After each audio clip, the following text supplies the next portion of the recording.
eu un premier ministre qui s'appelait Pierre Bérégovoy. Son diplôme en tout et pour tout, et c'était un CAP de... on appelle ça comment? Les gens qui liment les outils, là. Fraiseur. Oui.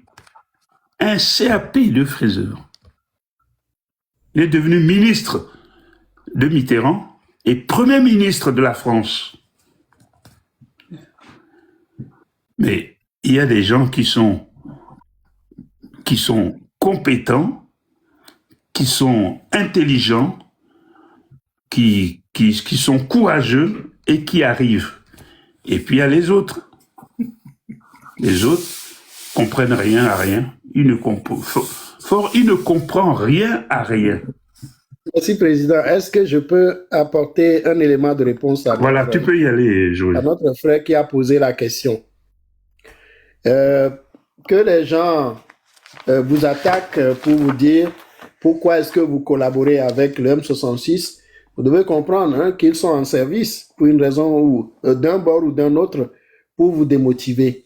Vous nous avez entendu ici et nous vous avons dit que le mot d'ordre ou alors la devise du MLN en ce qui concerne les moyens de notre combat, c'est que toutes les options sont sur la table. Nous appelons mouvement de libération nationale. On ne peut pas libérer le Togo des griffes de la dictature que vous connaissez si on n'est pas révolutionnaire. Nous sommes un mouvement pour la révolution, pour le renversement de ce régime. Dès lors que nous disons que nous travaillons pour que le peuple togolais soit capable de renverser la dictature qui l'opprime, nous sommes un mouvement révolutionnaire. Vous n'allez pas le lire dans notre nom, mais c'est ce que nous sommes, puisque nous fonctionnons par rupture. Nous disons que nous sommes en rupture totale avec toutes les méthodes politiciennes que le régime a mises en place pour empêcher que le peuple se libère et qu'il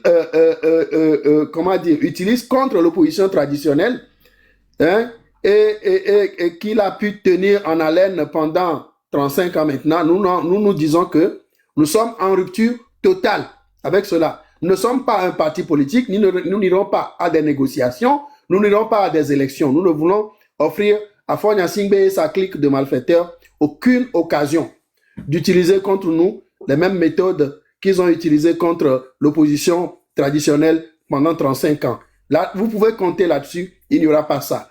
Et notre objectif, c'est quoi? Renverser ce régime avec les Togolais qui l'ont compris, qui le comprennent et qui savent qu'aujourd'hui, c'est le seul moyen et c'est la seule façon de se débarrasser de ce régime. J'espère que vous avez compris ce que nous disons ici. Mais nous ne pouvons pas dire que nous voulons libérer le peuple togolais et demander au peuple d'aller dormir. Il faut que le peuple soit debout. Il faut que le peuple se mobilise. On a parlé de l'Iran tout à l'heure. La population iranienne n'est pas à la maison. La population iranienne est dans la rue. Vous comprenez? Alors il faut que tous les Togolais qui aspirent à la libération véritable, à l'indépendance, à la reconquête de notre souveraineté et de notre indépendance, sortent de leurs réserves et laissent la peur pour sortir de leurs réserves et aller dans les rues, se mobiliser, mais de manière radicale pour faire tomber ce régime. Nous sommes un mouvement révolutionnaire et nous encourageons la jeunesse à se mettre debout, à se donner tous les moyens. Vous avez bien vu ce qui s'est passé. Ils disent qu'ils ont libéré des prisonniers politiques et Mme Nyakade n'a pas été libérée. Ils ont libéré des prisonniers, Pacha Nyasingbe n'est pas libéré. C'est une république, c'est un gouvernement de pagaille. Et nous demandons à ce qu'ils libèrent tous les autres prisonniers. Et rien que le fait de garder un seul prisonnier politique dans leur géole suffit comme raison pour que le peuple se lève. Et le fait tout simplement d'abuser de quelqu'un dans la rue, ils ont violé grâce Koumaï. Et ce régime-là n'a pas fait la lumière sur ce qui s'est passé.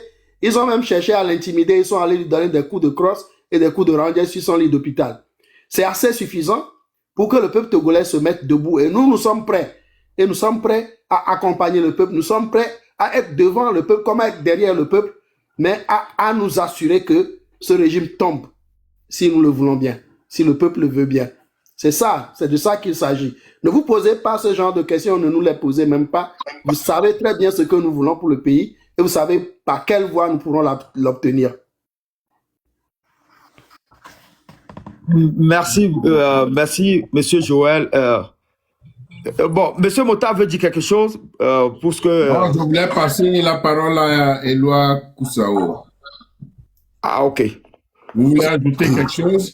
Merci. Oui, je veux juste profiter pour forcément vous dire merci. Hein. Merci pour le boulot que vous abattez toujours pour la jeunesse, pour nous. Surtout à la réponse de Joël. Joël, peut-être je vais t'inviter un jour sur mon panel. Là, on peut approfondir. Ici, je sais très bien votre posture et je respecte ça. La jeunesse que vous êtes doit aujourd'hui embrasser des rôles beaucoup plus sérieux, des rôles beaucoup plus osés que ce que nous voyons certains faire maintenant. En 92, et Joseph Takeli est ici pour vous le confirmer. En 92, j'ai été celui qui, au sein de la Commission nationale d'attribution des bourses et des stages au Togo, a changé la donne, a mis fin aux histoires de bras longs, de corruption dans l'attribution des bourses au Togo. Je vous le dis aujourd'hui. Et le critère par lequel j'ai mis Monsieur Djatoubaï et tous les barons du FPT Unir et leur réseau de corruption, j'ai dit que la bourse doit aller en 1992 à ceux qui ne l'ont jamais eu. D'abord, à ceux qui ne l'ont jamais eu. Après, on verra bien qui d'autre doit l'avoir. Joseph est ici. Et ce jour-là, à l'intérieur de la Commission nationale d'attribution des bourses, les bouches étaient bées. Ils étaient tous là à se demander, mais qui est ce garçon? D'où est-ce qu'il tire le courage pour nous dire des histoires comme ça? Et ils ont fait des gesticulations, mais j'ai tenu ferme. Et ce critère-là a été adopté comme le premier critère. Et au bout de la Commission nationale d'attribution des bourses, ceux à qui on a donné des garanties, pas en tenant compte de leurs critères de mérite, mais plutôt sur les relations de bras longs. Tu es le petit frère de ma copine de mon 3e ou 4e bureau, donc je vais te trouver une bourse. Ils n'ont pas eu de bourse. Et les étudiants du ACAM ont organisé une grande manifestation devant la faculté des lettres à l'université. Joseph est ici. J'étais au restaurant en train de manger et Joseph Takeli a envoyé quelqu'un me chercher. Et j'ai traversé les couloirs du restaurant pour aller à l'endroit où les étudiants du ACAM étaient amassés. Et Joseph m'a fait venir et a dit à la foule, voici l'une des personnes qui ont représenté l'université à l'intérieur de la commission d'attribution des bourses, parce que ceux qui n'avaient pas eu de bourse étaient en train de manifester. Et Joseph m'a demandé de leur expliquer comment les travaux se sont passés. Moi, je n'avais pas eu peur. Ils étaient sur leur dents, mais j'ai pris mon courage à deux mains et je leur ai donné toutes les explications dont ils avaient besoin.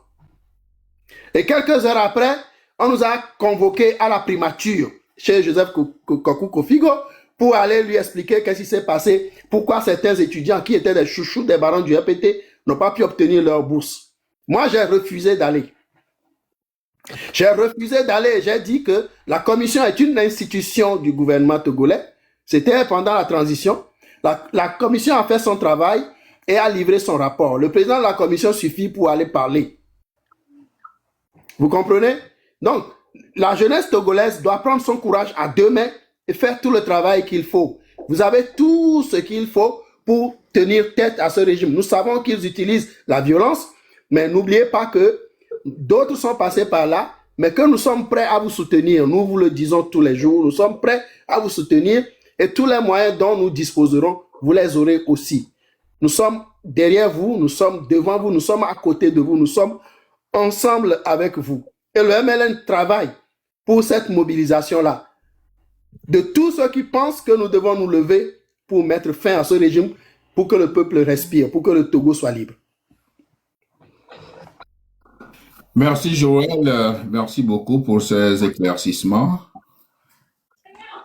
Tapotez s'il vous plaît, il y a un petit signalement.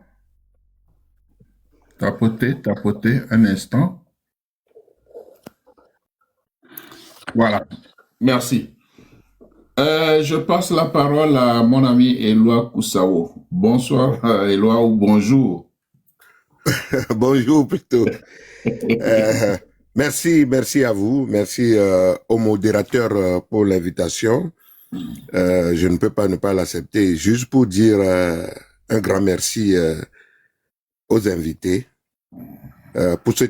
pour cet hommage bien mérité au père de l'indépendance et de la nation togolaise, Sylvanus Olympio.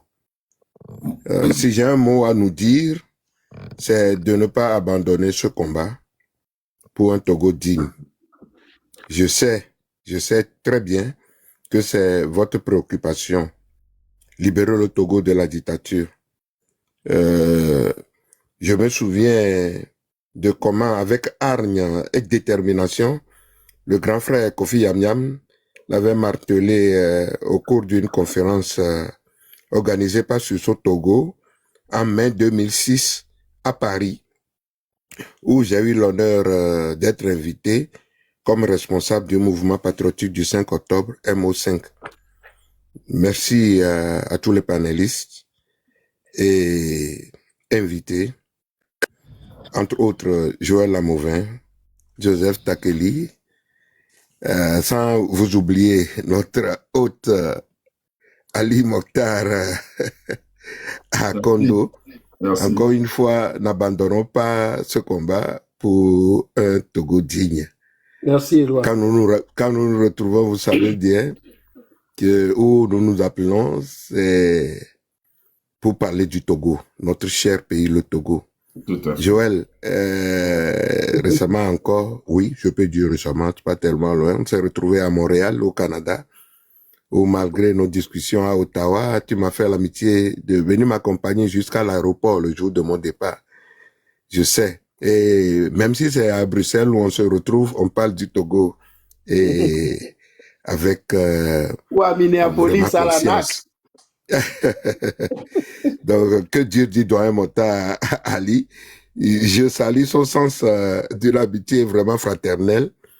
Je vais pas aller dans des détails, mais je lui dis tout simplement que je repasserai bientôt en Allemagne pour manger ce qu'il sait très bien. Donc, pour le Togo, n'abandonnons pas. Et merci pour votre détermination, merci pour votre combat. Merci. Grand frère Kofi Yamyam, quand nous vous voyons toujours dans la lutte, c'est avec fierté et joie que nous disons que nous n'avons aucun droit d'abandonner ce combat, d'abandonner cette lutte pour un Togo. Merci à Joël, merci à Joseph Takeli. On s'appelle souvent et pour le Togo et je sais combien pour lui le problème du Togo et également principalement celui dont on a rendu hommage tout à l'heure, Sylvanus Olympio, comment il tient à honorer sa mémoire. Merci à vous tous. Donc, n'abandonnons pas, la lutte continue. Merci beaucoup. Merci Éloi, merci beaucoup. Merci pour les mots aimables. Grand merci. El Amir, grand merci pour le partage. Hein? Merci beaucoup pour le partage. Est-ce que Monsieur Kofi Yamyam veut dire quelque chose à l'endroit de Éloi ou bien c'est Oui, je voulais le remercier. Oui, je l'ai croisé dans le 20e, à la mairie du 20e arrondissement à Paris. Je l'ai fréquenté là-bas. Je crois que c'est réellement là que j'ai compris les jeux politiques au Togo. C'est là que j'ai compris qu'en réalité, tous ceux qui se disent présidents de partis, d'opposition, de ci, de ça, la vérité bête que j'ai découverte, c'est à ce moment-là. Je vais les voir. Non, je vais les voir. Je leur explique que ils ne peuvent pas être à 5 candidats face à un candidat seul et espérer qu'ils vont gagner. Même si un d'entre eux gagne, il lui suffit de dire ce n'est pas possible puisque moi j'étais seul candidat là. C'est moi qui ai gagné. Et personne au monde ne croira que c'est possible. Personne au monde. Et donc, quand ils me disent, oui, tu dis, les Français, ils m'expliquent, ils me disent, mais comment tu veux qu'ils gagnent s'ils sont à 5 contre 1? Je dis, oui, mais ils pourraient gagner. Parce que le 1, il est tellement détesté que, non, personne ne croit ça. Bon, voilà. Je leur dis à ce moment-là, mettez-vous d'accord sur un candidat. Je les réunis à Paris. Ils viennent tous là. Bon, puis ça commence à chamailler. Olympio me dit, si c'est pas moi qui suis désigné comme candidat, le petit n'a qu'à rester là-bas. Et puis c'est tout.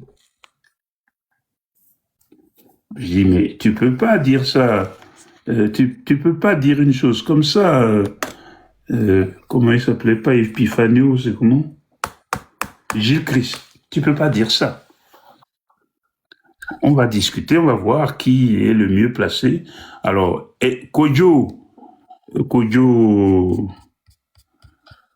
du port, là, celui qui est mort, il me dit... Agbeyome. Kodjo Agbeyome me dit... non, on est arrivé, on a discuté pendant 3 jours à Paris. Et ils me disent, ah oui, d'accord. Vous vous mettez d'accord sur mon nom, hein, un nom. Alors, quand c'est arrivé là, c'est le premier qui a dégainé, c'est Agboibo. Agboibo me dit, Kofi, je vois bien que tu vas pas me désigner. Il dit, mais ce n'est pas moi qui désigne. Mettons-nous d'accord sur un candidat, un seul. Donc, vous n'allez pas me désigner, donc moi je quitte la réunion. Et il s'en va. Bon. Arrive Madame de Ninéville, là. C'est Margot, Brigitte. Oui, Brigitte. Elle me dit, moi, je ne peux pas décider, il faut que je consulte le président, c'est-à-dire Ninéville. Oui. Léopold. Je dis, mais c'est pas un problème.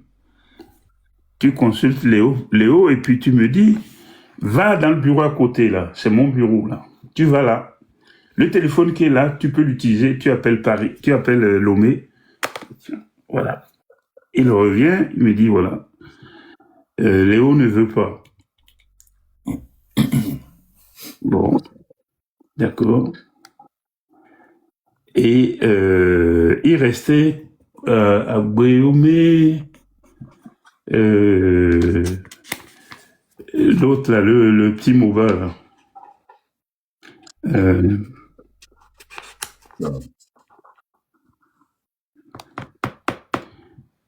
Le professeur Gouguet. Voilà. Ah, Gouguet.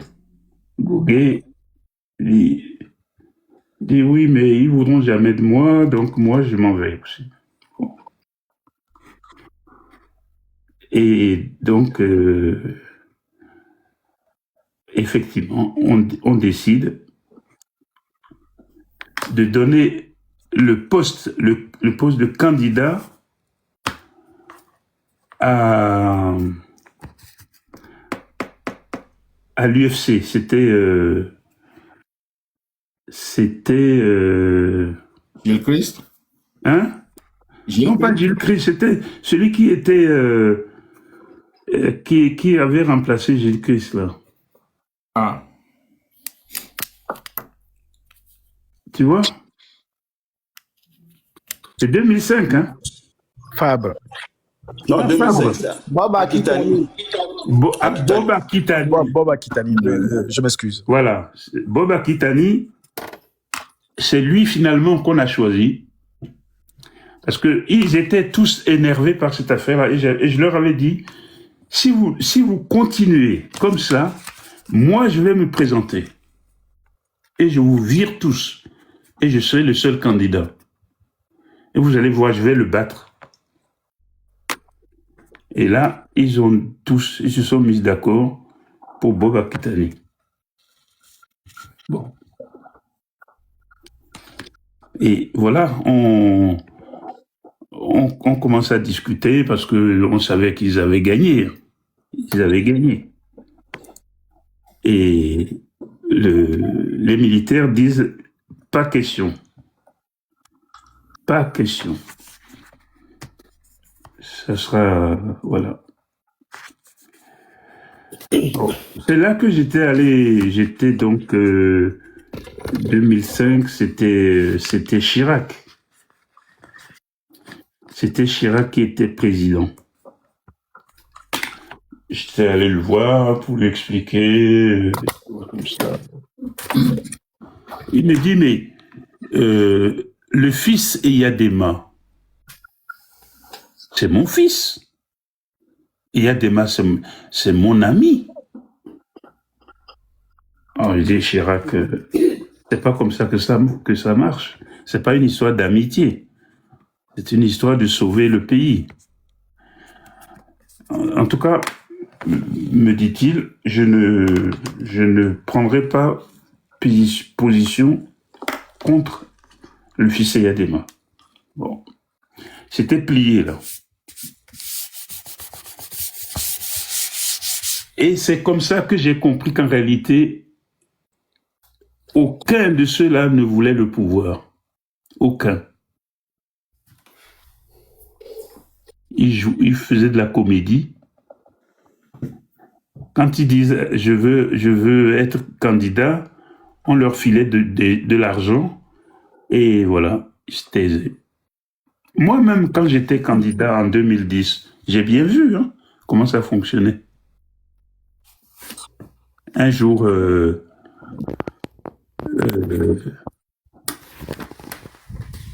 comment il s'appelle, le colonel Assis, qui avait eu de gros problèmes avec moi au départ parce que Eyadema voulait le tuer. Il avait réussi à m'attraper, je ne sais pas par où d'ailleurs, par une fenêtre quelconque. Et je l'ai fait rentrer à Paris via le Bénin pour le sauver de là. Et celui-là, il me dit, moi, je ne veux pas que tu sois candidat en 2010 parce que il faut quand même laisser 5 autres années aux petits. Ah bon? Je dis, mais mon ami, moi, je suis paysan, comme toi. J'ai cultivé le maïs à Bangéli. Et l'igname aussi, je sais faire. Chez moi, quand au mois d'avril, il commence à pleuvoir, que chaque paysan va semer ou planter, tu vas dire à ton voisin, toi tu fais pas cette année, c'est moi qui fais. Et puis, est-ce que tu es capable de dire ça à ton paysan? Il me dit non, mais c'est pas ça, c'est pas les paysans, c'est la présidence, c'est la même chose. Moi, je veux y aller. Alors, si, me dit-il, si ta volonté est de prendre ce pouvoir pour le donner à tes amis du Sud, tu me trouveras en face de toi. Plutôt détruire ce pays, et nous en avons les moyens. Parole de ma fille aînée et de mon fils suivant. Parole. Bon, ok. Voilà. Total, ils m'ont trouvé un certificat de naissance qui disait que je suis né le 31 décembre de 1945, alors que moi, je suis né le 11 octobre 1945 et j'avais le papier pour c'est le commandant de cercle qui a établi mon papier. Et il était dans les archives. Je ne raconte pas des histoires. Moi, j'ai donné cette date-là, date de 1964, quand j'ai passé le baccalauréat. J'avais cette date-là. Non, c'est pas possible, c'est pas toi. Voilà. Et ils sont allés jusqu'à déchirer le registre de Bassar, pas tout le registre, la page dans laquelle j'étais. Ils ont déchiré ça pour que je n'ai pas de preuves. Et quand j'ai dit au préfet, voilà, vous êtes tous des voyous. Il me dit, c'est pas moi, c'est les souris. Les souris sont venues manger le registre, mais que ma page là, c'est ça? Voilà. Ça, c'est le Togo. Mais à ça, on va mettre fin.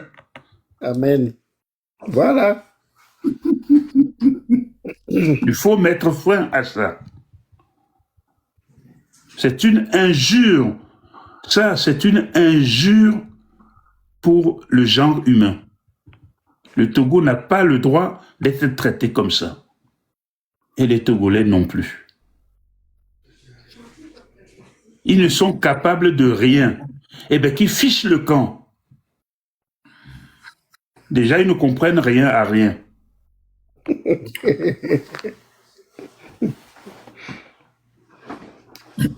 Et tu vas voir, ces généraux-là, qui le tiennent comme ça, là, les colonels, les généraux, tu leur dis, voilà, maintenant, vous allez travailler sur la guerre des étoiles, hein, parce que ce n'est pas...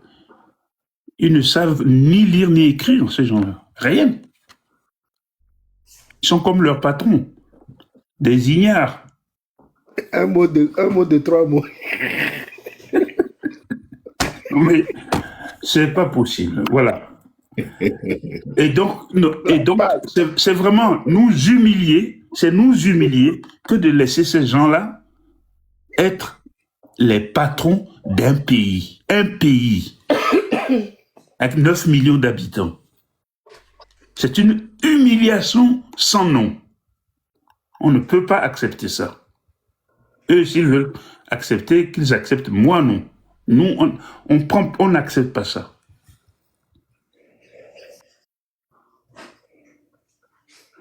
Ce type, il a fait trois années de CAP en mécanographie à Washington. Il ne parle pas un mot d'anglais. Est-ce que vous vous rendez compte? Merci, Président. Parce que c'est un ignare, il ne comprend rien. Il n'a rien dans le cerveau.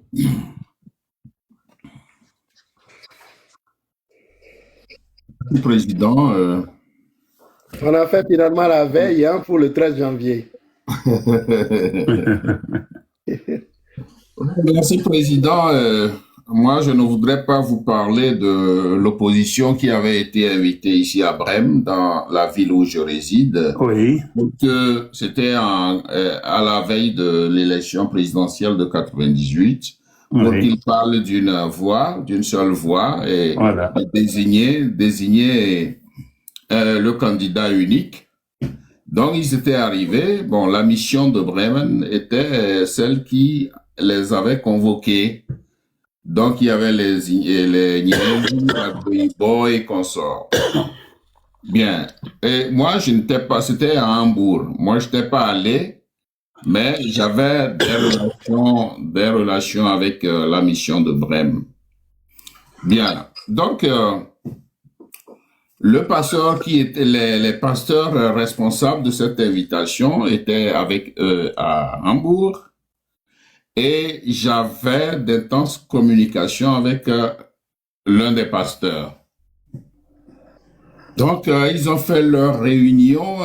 Les pasteurs voulaient qu'ils se mettent d'accord parce que eux, ils pensent au Togo. Le Togo, c'est un beau pays. Le Togo ne doit pas tomber dans les abîmes. C'est la raison pour laquelle ils voudraient qu'ils puissent faire quelque chose pour le Togo de s'entendre. Voilà. Et entre eux-mêmes, il y avait des tracasseries. Je parle de l'opposition. Des leaders de l'opposition, il y avait des tracasseries, celui-ci dit non, celui-ci dit non. Bon, finalement, ils se sont entendus, ils ont dit que bon, ils vont retourner au pays, alors ils vont désigner le candidat unique. Alors que les pasteurs pensaient que ici, à Brême, ils devaient choisir quelqu'un avant de retourner au pays. Mais ils ont dit qu'ils vont arriver au pays avant de choisir le candidat. Les pasteurs disent, bon, bien. Ah, ils sont repartis. Et le pasteur m'appelle, me dit, Monsieur Ali, oh, tes compatriotes là, ils sont durs, hein?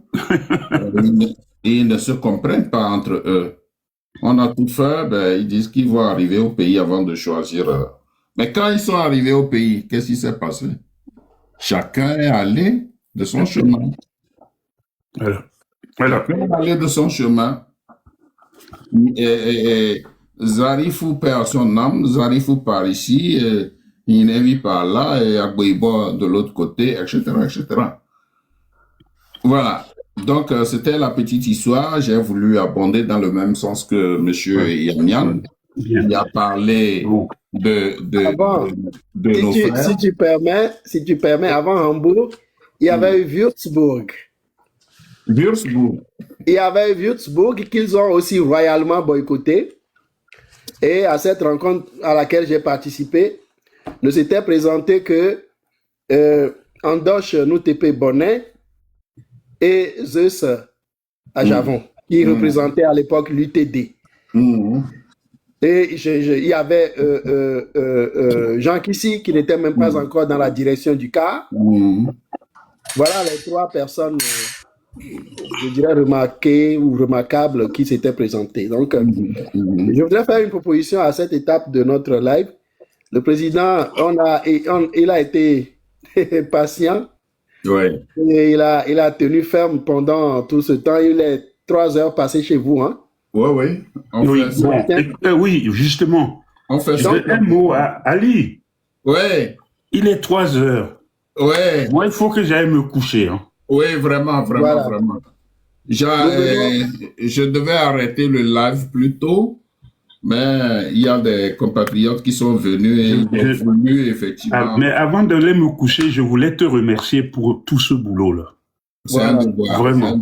C'est un devoir. Vraiment. C'est un devoir. Bravo. Hein. Merci beaucoup. Bravo à toi. Merci. Et bravo à bien sûr, à mon vice-président. Oui, Joël. Et à tous ceux qui t'assistent dans tes TikTok là. Ouais, bon, moi. Et je remercie tous ceux qui sont restés vaillants pour nous poser des questions et nous apporter des éclaircissements. Je les remercie eux également. Il y en a deux qu'on ne voit pas, mais qui sont là, je sais. Et Chaka et Salomon. Ils sont là. Et d'autres encore. Ah, et d'autres encore, d'accord. Oui. Mais je salue tout le monde. Merci, Président. Je vais me coucher. Oui, avant que tu ne t'en ailles, je vais vous faire rire un peu. Il y a des gens qui se moquent de moi. Pourquoi? Parce que quand vous dites un mot de 2 mots, ou bien c'est quoi? Un mot de 4 mots, n'est-ce pas? Un mot de 4 mots, P-A-Y. Un mot de 3 mots. Les gens se moquent. Je me rappelle, dans un live, quelqu'un m'a dit, mais Monsieur Ali, Kadanga fut votre élève. en 79. Donc, vous lui avez enseigné le français, l'histoire et la géographie. S'il dit un mot de 4 mots, c'est que c'est vous qui lui avez mal enseigné. C'est vous qui l'avez mal enseigné. Un mot de 4 mots. Bien. Voilà, je dis Joël, Oui, président. il est quelle heure chez toi là? J'ai enseigné d'autres qui ont été des ministres, qui sont de grands docteurs aujourd'hui et qui enseignent dans les universités. Mais Il a peut-être 21h. lui, oui, il est exceptionnel. Voilà. Négativement exceptionnel. Diva Regret dit tel élève, tel enseignant. Voilà, merci, c'était pour faire rire un peu. Ah, c'est très bien. Chez Bon, moi, alors, il est 21h11. Donc, chez Ouais. vous, 3h du matin, 11. Le Ouais. constat qui s'impose est celui-ci et pour lequel je remercie mon frère Ali Akondo. le merci président à de tous Internet. et Nous dormez venons- bien, faites des bons Voilà. rêves. Excusez-moi, s'il vous plaît, président, excusez-moi. Je sais que vous êtes fatigué, mais s'il vous plaît, j'aurais bien voulu, avec en toute humilité, permettez-moi, accordez-moi 10 minutes, s'il vous plaît. Oui, mais Oh là tu là, as 10 coupé la minutes. parole à Joël. Ah. Vas-y. Non, vas-y. non, en fait, c'est parce que notre grand-père n'est pas souvent, en fait, parmi nous. Joël, j'ai déjà rencontré Joël plusieurs fois et en tant que jeune et engagé, au fait, devant cette lutte, j'ai suivi un peu religieusement, en fait, le live. J'étais là depuis en bas. Je suis même en train de modérer, au fait, le live. Et pour moi, il y a beaucoup de choses que je ne comprends pas et que j'ai bien envie de poser des questions. Notre papa nous a fait, au fait, carrément tout un récit par rapport à tout ce qui s'est passé. Mais d'abord, j'ai bien envie de commencer quelque part. J'ai bien envie de dire, au fait, à notre père que si aujourd'hui, nous, cette jeunesse, on se sent trahi par l'opposition dans son entièreté, c'est pour les mêmes raisons que le grand frère vient de nous dire. Si Madame Adjamagbo, Gilles Christ Olympio, Agboyome, Léopold Ninevi, le professeur Gougué et Bob Akitani, et vous-même, Monsieur Kofi Nyamiam, vous n'avez pas su mettre vos différends de côté et penser au peuple togolais pour enfin avoir une convergence assez solide pour pouvoir dégager, au fait, cette dictature qui nous mène pendant plus de 58 ans et qu'aujourd'hui, vous nous léguez. Vous nous avez laissé un Togo endeuillé, poignardé. Excusez-moi, je me demande si véritablement le combat était pour cette jeunesse-là, pour ce Togo-là. Je le dis avec beaucoup de douleur. Et sans vous mentir, je vais encore vous le répéter à tout un chacun d'entre vous, politiques, vous nous avez trahis. C'est comme ça que je me sens. Sans vous mentir, je me sens blessé dans mon âme. Si personne d'entre vous, aussi grand, aussi intellectuel que vous avez été et que vous êtes toujours, personne d'entre vous n'a su véritablement laisser ses égos de côté et penser au peuple, à ces enfants-là dans le nord qui n'ont pas d'eau potable. Et qu'aujourd'hui, on doit venir nous dire que Gilles Christ Olympio dit ceci. Si ce n'est pas moi qui suis désigné, le petit peut encore rester. C'est blessant. Quittant de Gilles Christ Olympio, chacun d'entre nous, parce que tout à l'heure, quand on va apprendre encore, un de nos aînés, de nos pères, lui aussi va venir nous dire, Monsieur Kofi Nyamiam, ce n'est pas la bonne personne, ce n'est pas ci, ce n'est pas ça. Aujourd'hui, je ne fais pas l'unanimité au nom de la jeunesse. Mais cette petite partie de cette jeunesse-là qui se reconnaît en moi, on a envie de vous dire que nous sommes véritablement blessés. Mais Dieu merci, vous êtes encore vivants, mais vous allez travailler. On va vous faire travailler comme vous n'avez jamais travaillé. Excusez-moi, c'est sans vouloir vous manquer du respect. Je peux même me mettre en genoux. C'est sans vouloir vous manquer du respect, c'est avec mon cœur que je parle. Monsieur Kofi Nyamiam, je vais poser au fait ma question. Aviez-vous toujours des ambitions politiques?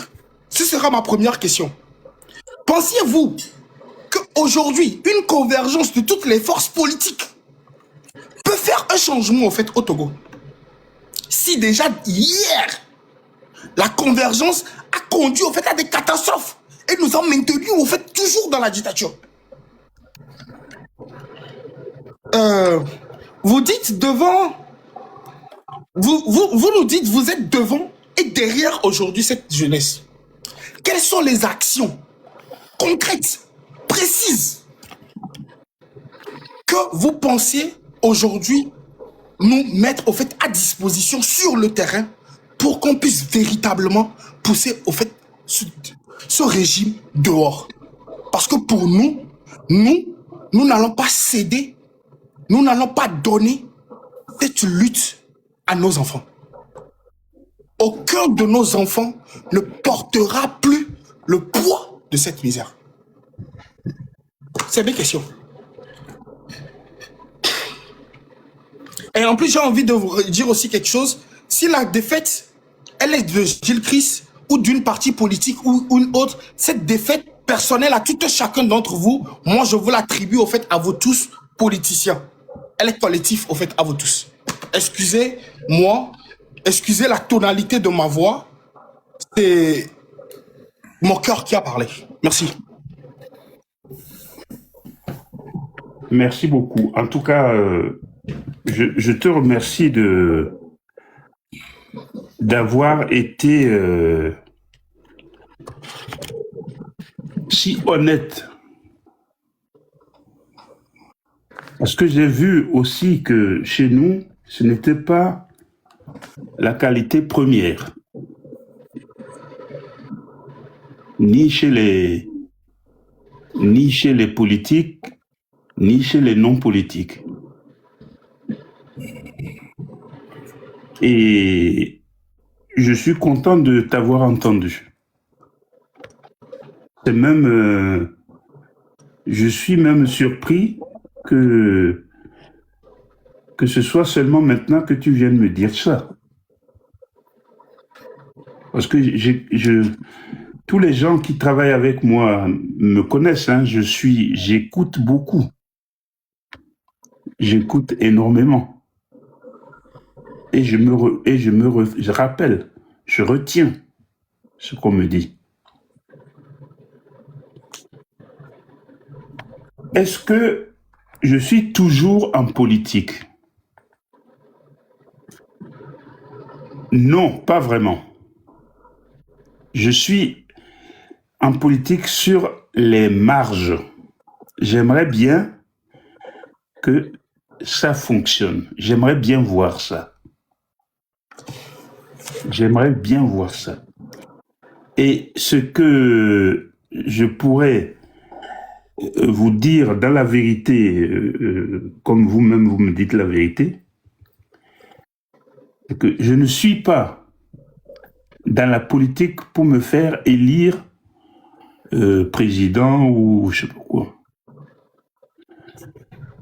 À la limite, parce qu'on a besoin de crédibilité et on a besoin d'expérience et de sérieux.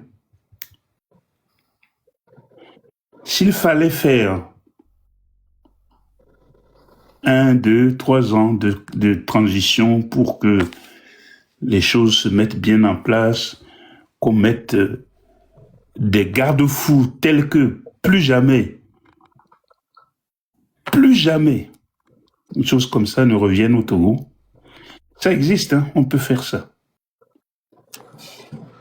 On peut faire des lois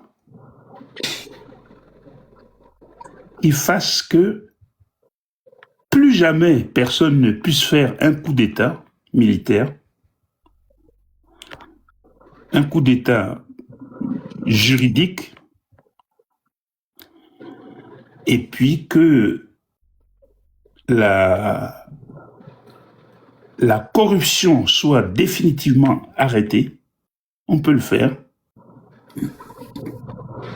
Je me sens capable de faire ça. Mais ça va être chaud, hein. Quand je leur dis, pendant la campagne, je ne veux plus de corruption ici. C'est-à-dire que ça veut dire que Si je vois un bras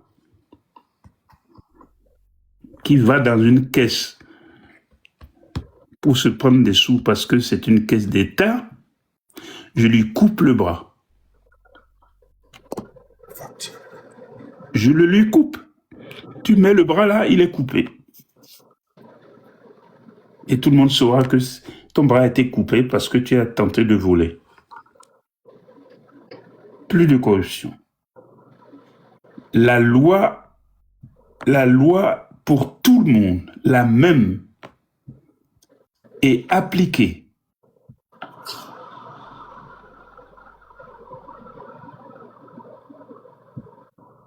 Si cette circonstance-là s'installe pour une durée très limitée, de sorte que à la fin, il y ait des élections propres, c'est moi qui veille sur les élections propres. Que celui qui a gagné prenne le pouvoir. Point à la ligne. Est-ce que vous vous rendez compte?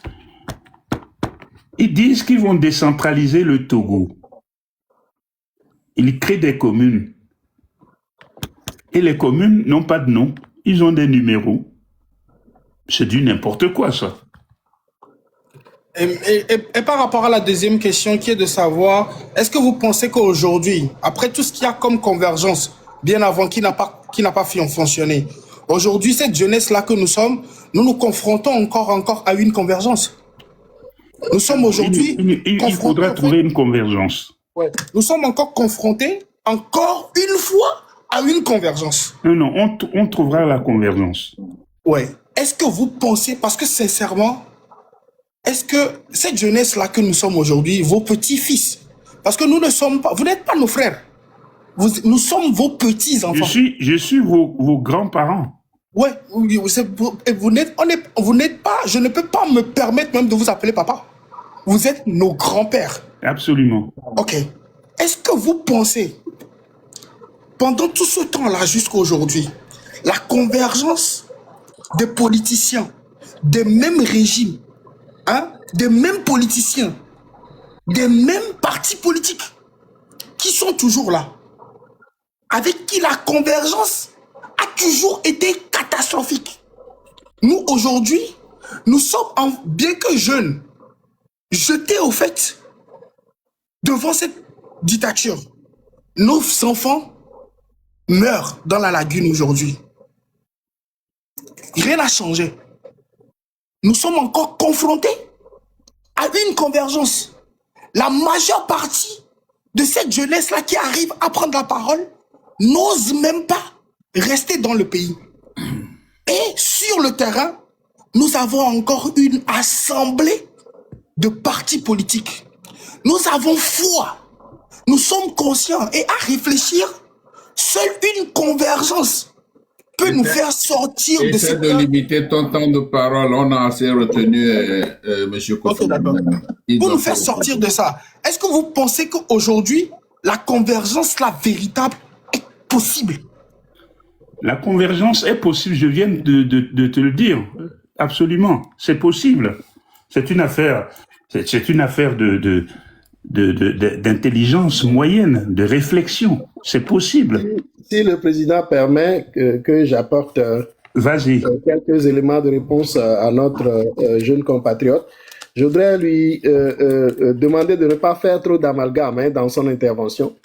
Pendant que les convergences que le président avait essayé de faire piétinaient, c'est nous qui étions les jeunes. Je voudrais fixer donc la barre à ce niveau-là pour te faire comprendre de quoi il s'agit. Le président a bien précisé ici que à 2 ou 3 reprises, il a travaillé pour rassembler l'opposition.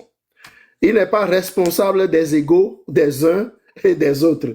Le grand frère Ali Akondo l'a dit aussi. Il a été témoin de la rencontre de Hambourg, où il a suivi de près cette rencontre de Hambourg. Et je viens de parler de ce qui s'était passé bien avant Hambourg, en 98, en janvier ou février 98. J'y étais moi-même, à Würzburg, en Allemagne. Il n'y a pas eu que ça. Donc, que les convergences aient foiré, c'est un constat et il faut quand même qu'on le comprenne et qu'on l'accepte. Alors, c'est tout simplement pour que cela n'arrive plus que le MNL a fait le choix de la rupture. Quand nous disons que nous voulons travailler dans la rupture, c'est que les lignes stratégiques, les lignes d'orientation sont claires et clairement définies. C'est tout simplement parce que pendant des années, l'ensemble de l'opposition que nous appelons traditionnelle ne s'était pas astreint à suivre une seule ligne d'action. Il y en a qui se disaient modérés, d'autres qui étaient considérés de radicaux, ainsi de suite. Et le régime jouait sur tous les tableaux et sur toutes les faiblesses, sur les égos des uns et des autres, pour mettre en échec tous les efforts que ceux qui étaient à l'extérieur. Le président n'est pas un opposant qui a vécu sur le territoire togolais.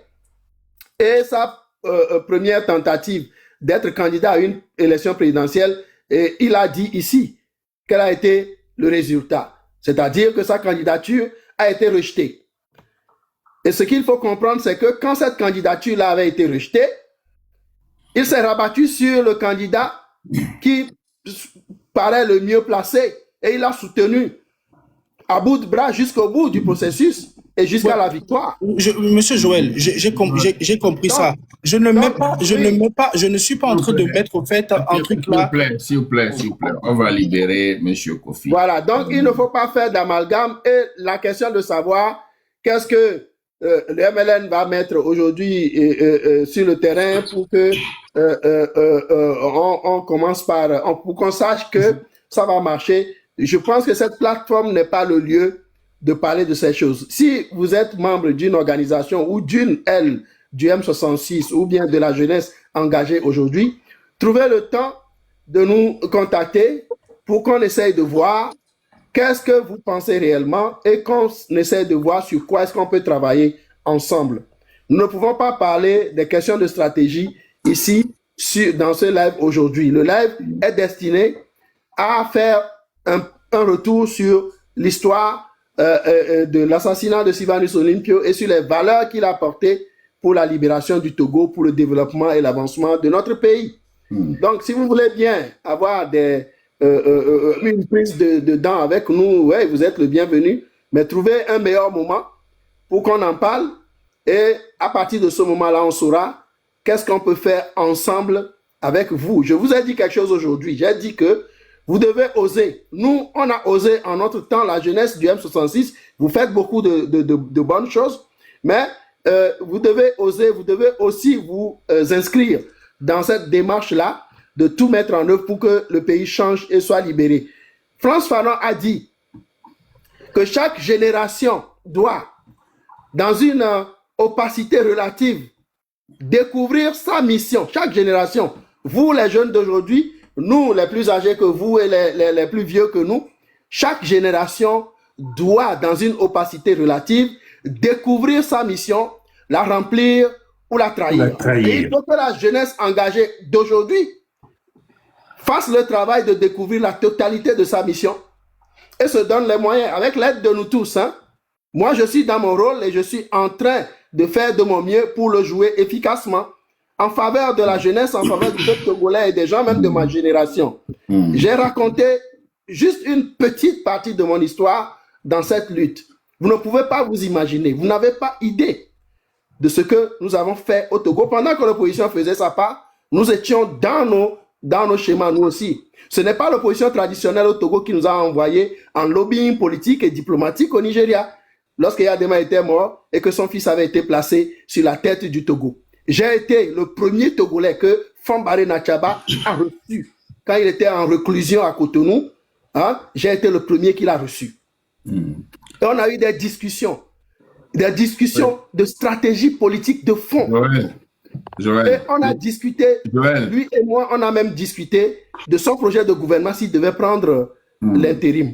Donc, nous étions les jeunes de l'époque, mais nous avions convaincu ces gens-là à s'asseoir avec nous et à discuter stratégie. C'était très important, c'était fondamental. Il y a plusieurs camarades aujourd'hui qui sont témoins de ce moment. Joseph Takeli ici a été témoin de ce moment très important.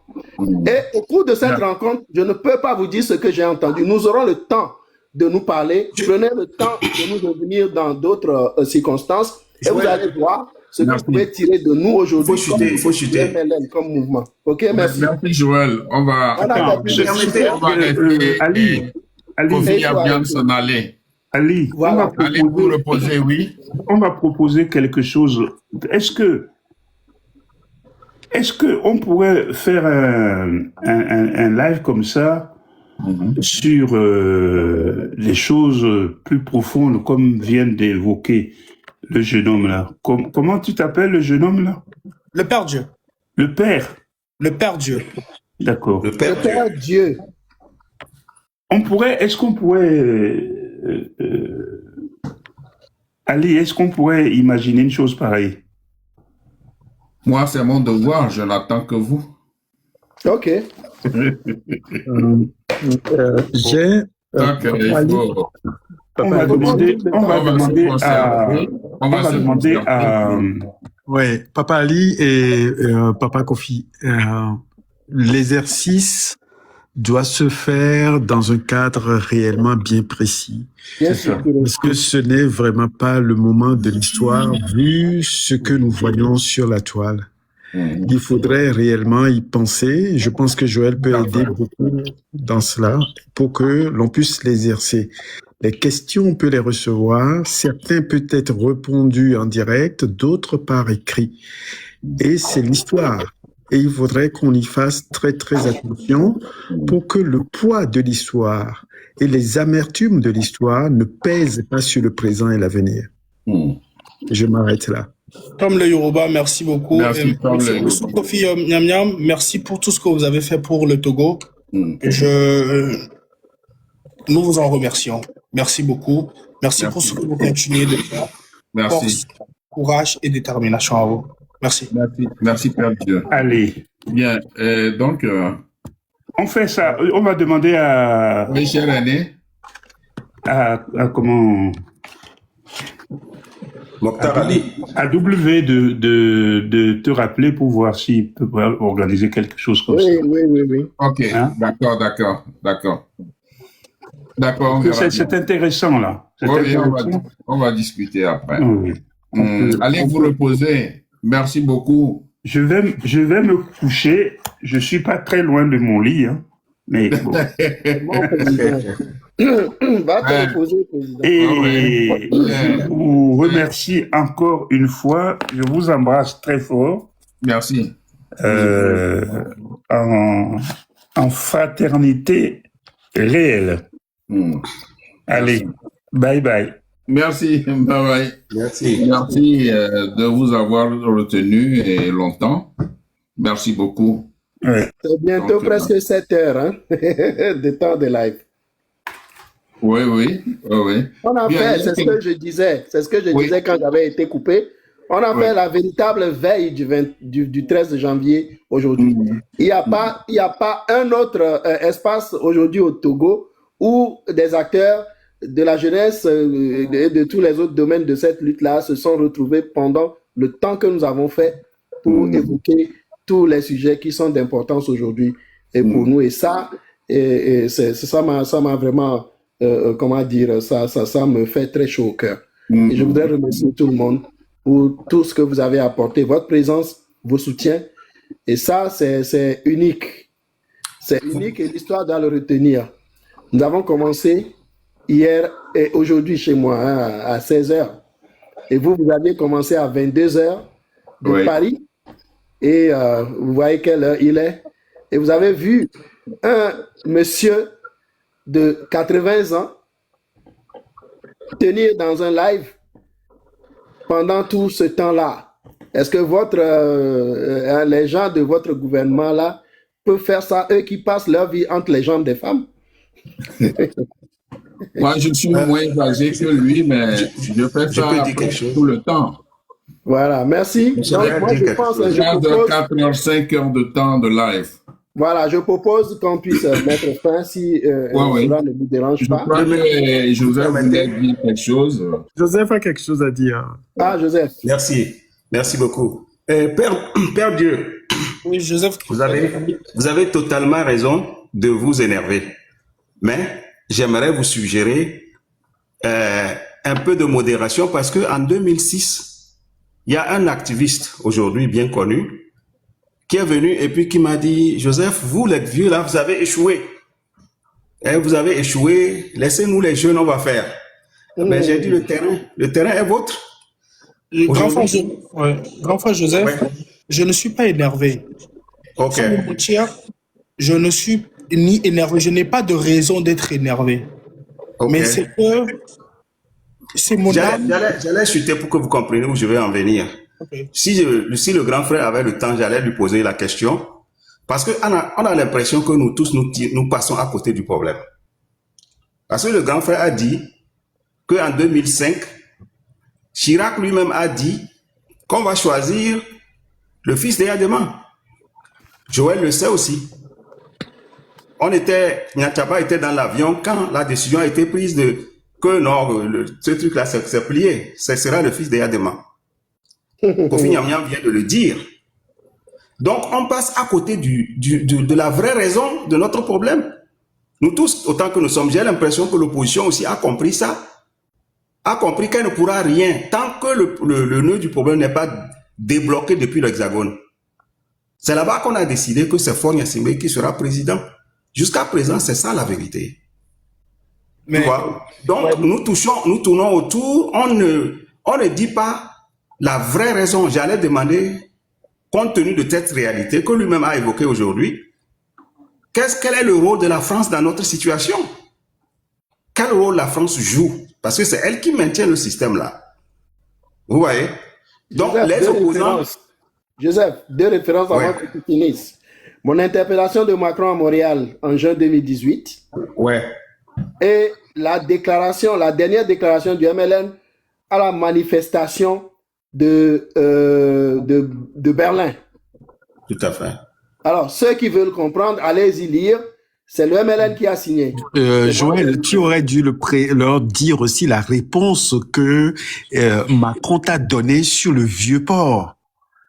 Oui. Je ne suis pas un colon. Qu'est-ce que nous voyons aujourd'hui? Ça, c'est les mots.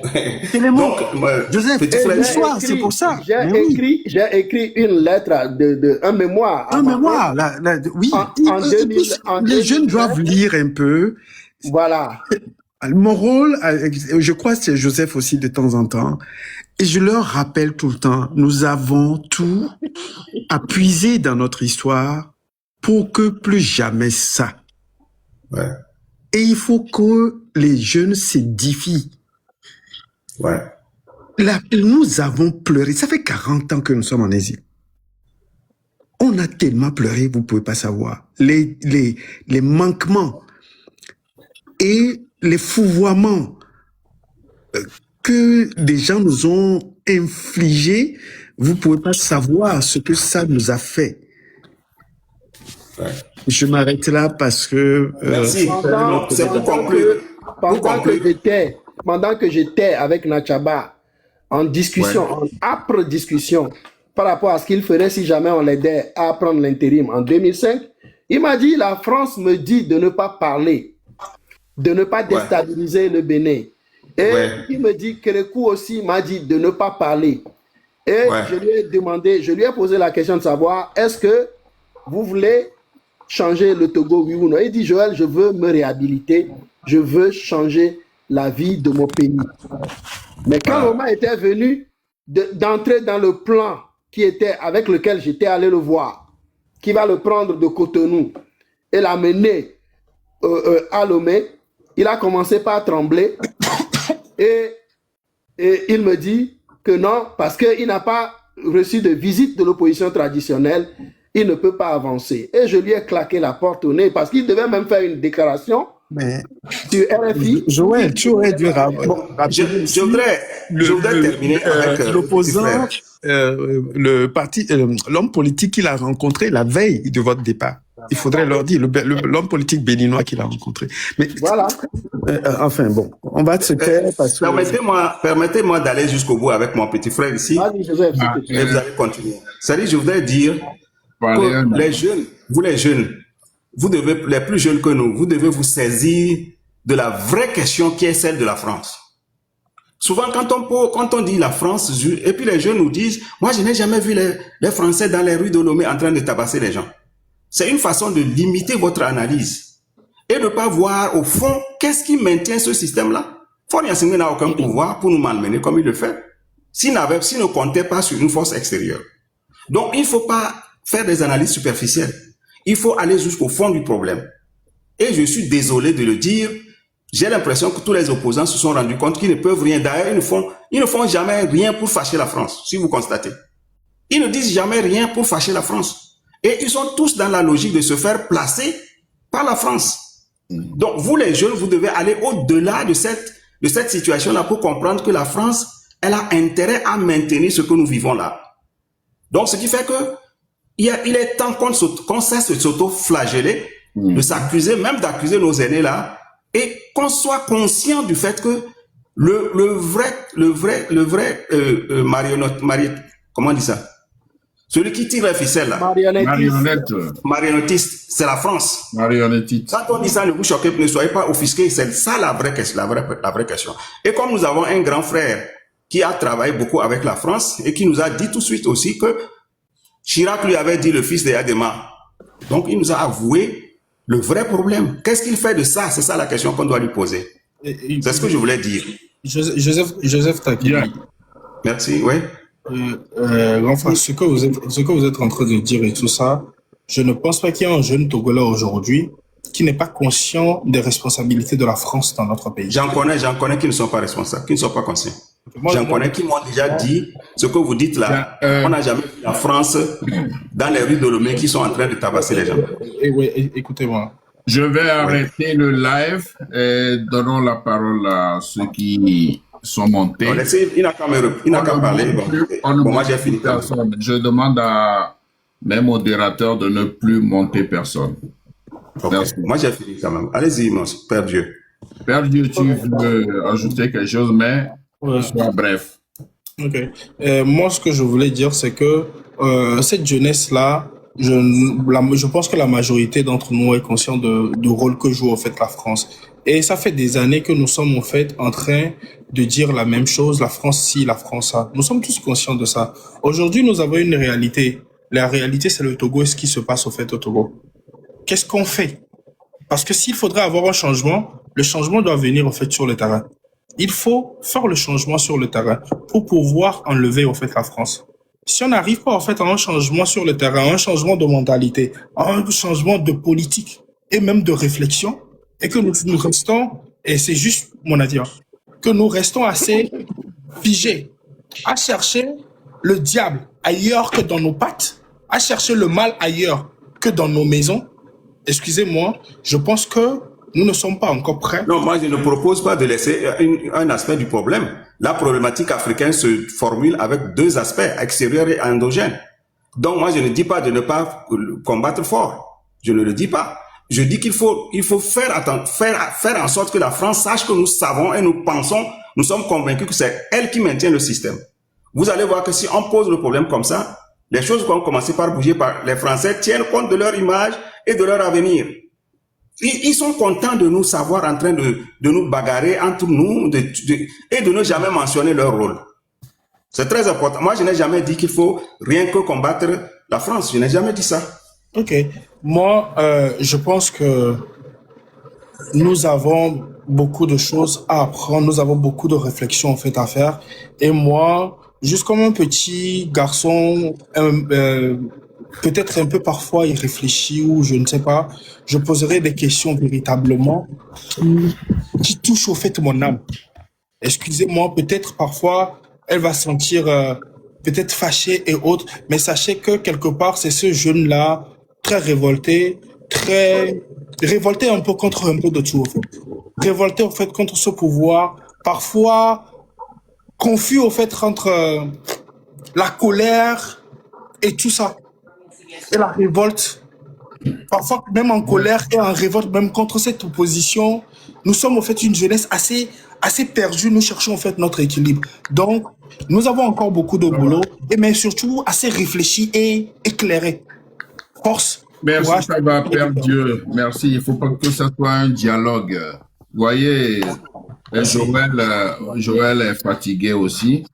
Et je donne la parole à Calas de Calas. Bon, moi, je suis venu tout juste pour vous dire de partir à la maison. Il faut aller dormir, c'est tout. Joël, va être dans l'eau. Tu es le gardien. C'est moi le chef de quartier. Je suis le chef de quartier aujourd'hui. Donc, le problème qui est là, la France n'est pas le problème, proprement dit. Dit plutôt, le problème du Togo, quand bien même la France en fait partie, le gros problème revient aux Togolais. Le gros problème revient aux Togolais. Et je ne vais pas nous faire tarder ici. Je sais que les yeux sont rouges déjà. Moi, je mangeais mon djongoli là et puis on m'a dit qu'il y a live. Donc, j'ai raté à tout. Mais ce qui est là, nous sommes sur la bonne posture avec nos jeunes qui sont vraiment impliqués aujourd'hui. Le problème du Togo demeure au Togo. Moi, j'ai rencontré l'ambassadeur de la France aux États-Unis, ici à Utah. Il est venu ici, mais voilà. Le 9 décembre 2022. Et on se serait séparés en queue de poisson. Parce que les propos qu'il tenait et que les propos que je tenais, on ne pouvait jamais se comprendre. Parce que, pour lui, à mon entendement, le Togo, c'est une propriété de la France. Vous voyez? Et moi, en tant que Togolais, tu me dis ça et face à face, je ne peux jamais accepter. Et les propositions, quand bien alléchant à mon égard, ma personne ne va pas arranger le Togo. Et donc, du coup, le problème du Togo n'est pas la France. Le problème du Togo, c'est au Togo. L'union entre nous-mêmes. La raison pour laquelle je dis ça, nous vivons dans un village global aujourd'hui et que, quand bien même il y a un nouveau dirigeant aujourd'hui, il va falloir quand même pouvoir faire la politique globale. Talon le fait, il développe le pays. Je ne dis pas qu'on doit s'accrocher aux États-Unis et à la France, non. Mais Talon l'a fait et on a eu une lueur de développement au Bénin. Donc du coup, je ne vais pas nous garder ici. Le débat, c'est à reprendre. Et merci Joël pour tout ce que tu fais, Joseph. Éloi est là, le grand Éloi, et Tom, et Père Dieu, Emma ici, Denver et tout le monde. Je vais nous dire, allez-y tous vous reposer. Le plat est en train de devenir trop froid ou bien frais. Il faut aller manger. Nous allons revenir sous l'arbre à palabre un autre jour, quoi. Il y a beaucoup à développer. Ciao, ciao, ciao. Bien les dodgy. Celui-là qui vient sur mon panel, il chasse les gens. Tu sais que moi, je suis le chef de village, là. Je suis le chef de village. Tu as la chance. Grand frère Ali, je suis le chef de village. Tu as la chance d'avoir une bonne femme. Je te jure. Qui te prépare. Ok, bonne soirée les gars. Merci. Ouais. Merci pour ta contribution. Merci. Ouais. Donc, chers amis, on va devoir se dire au revoir. Merci beaucoup. Je remercie infiniment Joël Amovin qui a beaucoup fait. Merci beaucoup. Merci pour tout. Et je pense que un autre jour, ça ne va pas durer. Je vous ferai revenir sur mon panel pour une autre discussion. Merci à toi. Merci mon ami Éloi Koussao. Merci aussi pour ta contribution. MA, merci, grand merci. Joseph, merci.